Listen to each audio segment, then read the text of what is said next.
This is not a story of hope. It's the anatomy of suffering. A tale where survival isn't noble, it's cruel. And in the center of this bleak universe stands Guts, a man forged not in fire but in betrayal, blood, and a hatred so loud it echoes across entire kingdoms. Welcome to Berserk. There's pain, and then there's guts. Most anime protagonists fight for something: love, peace, revenge. Guts doesn't fight for anything, fights through everything. Where others fall apart, he breaks and rebuilds again and again. No powers, no miracles. Just raw will, steel in hand, and rage in his veins. He's not the hero, the wound that never healed, the scream that never stopped. To understand Guts is to understand what happens when the world strips everything away and still fails. To kill you, he wasn't born in a hospital or even in a home. Guts entered the world as the only living thing beside his mother's rotting corpse. A lifeless battlefield. Blood. Silence. Death. That was his first nursery. And that imagery sets the tone not just for his childhood, but for his entire existence. Where most children learn to walk surrounded by love, Guts learned to run under the shadow of a man who saw him as a burden. Gambino, his abusive father figure, didn't teach him life lessons. He taught him survival through brutality. Guts wielded a sword before he ever understood compassion. Combat was his first language, bloodshed his first lullaby. Before Guts could form memories, he was already traumatized. And still, he pressed forward. That's the recurring theme with Guts. Forward, not for glory, not for purpose, just motion. He is the embodiment of inertia.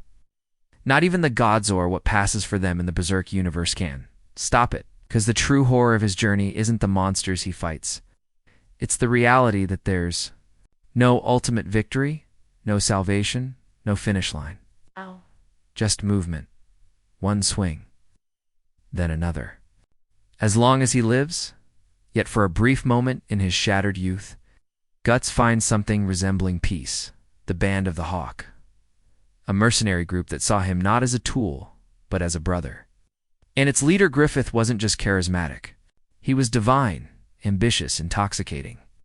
The two men formed a bond so sharp it cut them both. Guts begins to believe. In friendship, in meaning, in something beyond swinging his sword. Then comes the eclipse. It's one of the most infamous sequences in manga history for a reason. Griffith sacrifices the entire Band of the Hawk to ascend into godhood, birthing a grotesque new form while dragging his former comrades into hell. Guts watches everything crumble, whereas he watches it happen at the hands of the man he loved. Most, Casca, the woman he loved, is raped before him. He's held down by demons, powerless. But here's the thing about Guts. He loses everything. Then he survives, and that shouldn't be possible. Not physically, not emotionally. But Guts doesn't just live, he comes back swinging. The world doesn't give him the space to grieve, so he makes space. With violence, thus begins his transformation into the Black Swordsman. This isn't just a new outfit. This is his descent. Guts embraces rage as identity. He trades morality for survival. The world is his enemy, and the gods, if they exist, are cowards. His sword, Dragon's Lair, is comically oversized. It reflects the grotesque scale of his pain. Every swing is not just an attack, it's a scream. A rejection of everything that tried to define him. Yet what makes Guts transcendent is that he's not static. He doesn't remain in revenge mode forever. Over time, we see flickers of humanity. He protects those weaker than him, like Isidro. And Shirik, he reconnects with Casca, despite the trauma. And most importantly, he begins to ask questions. Not of the world.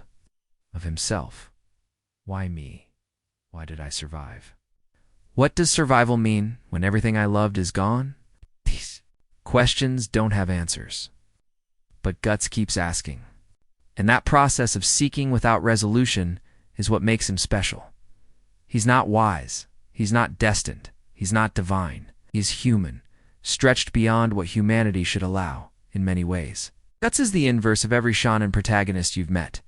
He doesn't strive for growth. Growth happens to him because stagnation would mean death. He doesn't scream about friendship. He mourns it. He doesn't chase destiny. He hides from it. And in that hiding, in that desperation, we find the truest reflection of ourselves, because Guts is Usat, our worst, our most broken.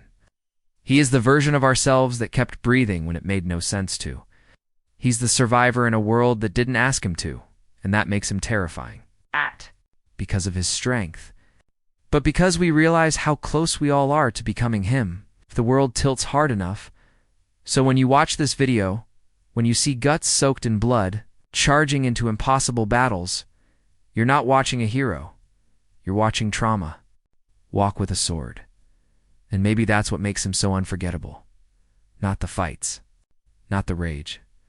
The fact that he's still here? Asterisk, before he learned how to live, he was taught how to bleed. He wasn't born. He was left behind. His mother's body swung from a tree, lifeless cold, a casualty of war. And beneath her, lying, in a pile of rot and ash, a newborn cried, alone, alive, found by passing mercenaries, not with reverence, but curiosity. They saw him more as an omen than a miracle. And when their discomfort turned into neglect, the infant was handed off, not adopted. Not loved, but pawned like an inconvenience to a man named Gambino. Gambino, a soldier of habit and rage, didn't raise Guts. He endeared him. The child wasn't a son. He was a burden paid for in bread and disdain. As soon as he could walk, Gambino forced a sword into Guts' hands. Not for play, for war. The blade was too large, the weight too cruel, and the training soaked in. Fists, not affection. By age 6, Guts wasn't learning to survive. He was learning to fight because pain was inevitable. And violence was the only form of attention. His small body bruised from drills, beaten for errors, sold to mercenaries like livestock. And when Gambino snapped, the boy was traded for a night of abuse that scars his silence forever. No tears, no words, just blood. And a realization, even. Cruelty as currency. The breaking point came in firelight. Gambino, drunk and hateful, lunged at Guts, blade drawn, accusations flying. In the chaos, instinct took over. The boy retaliated. The blade landed. Gambino fell. And in the silence there was no peace. Just a burning tent, in the face of a child who knew he would never call anyone father again. He fled. Not toward safety, but toward battle. 'Cause war, while brutal, made sense. It paid in coin. It spoke his language. It demanded nothing but the will to survive. And so Guts fought. Again and again. Not because he was brave, because he had nothing else. Each battlefield gave him rhythm. Each kill, structure. And each sleepless night, distance from memory. He didn't chase glory, he chased motion. Because stillness meant remembering, and remembering was poison. Pain didn't shape him, it burned the shape away. He became a blade without allegiance, a soul without shelter, a warrior not forged by honor, but by abandonment. It's not molded by pride, but by survival. He didn't become a legend yet. He became a question. How far can a man be pushed before the soul splits from the body and walks away? Asterisk, some betrayals kill the body. This one murdered the sky. Guts found something close to peace once. In the band of the Hawk, he met camaraderie, brotherhood, even love. Griffith, their leader, wasn't just charismatic, he was gravity, pulled hearts toward him, each soldier orbiting a dream. For once, wasn't alone. His blade had purpose. His soul had silence. But silence doesn't last, not in stories like his. When Guts left the Hawks to find his own meaning, Griffith unraveled. Desperation corrupted vision. In a single reckless night, Griffith fell from royalty to ruin, imprisoned, mutilated, voiceless. His dreams shattered into dust, his body unrecognizable. And when the Hawks tried to save him, they walked straight into hell. The sky cracked. Open time disobeyed, and the eclipse began. Griffith summoned it, branded them all for sacrifice through the crimson behelit. The hawks didn't enter hell, they were offered to it. Demons erupted from the abyss, grotesque, divine, euphoric. In their violence, the God hand descended like fallen stars twisted into flesh. And Griffith, broken and bleeding, stood before them. Asked to abandon humanity in exchange for God, he accepted, not with regret, with serenity. Because dreams, he said, required sacrifice, even if that sacrifice was every friend who ever believed in him. And so they died, ripped apart and swallowed.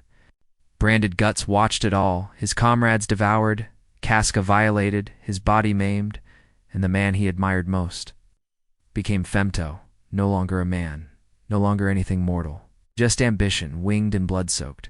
He didn't just lose everything. He was shown that everything meant nothing. And he screamed.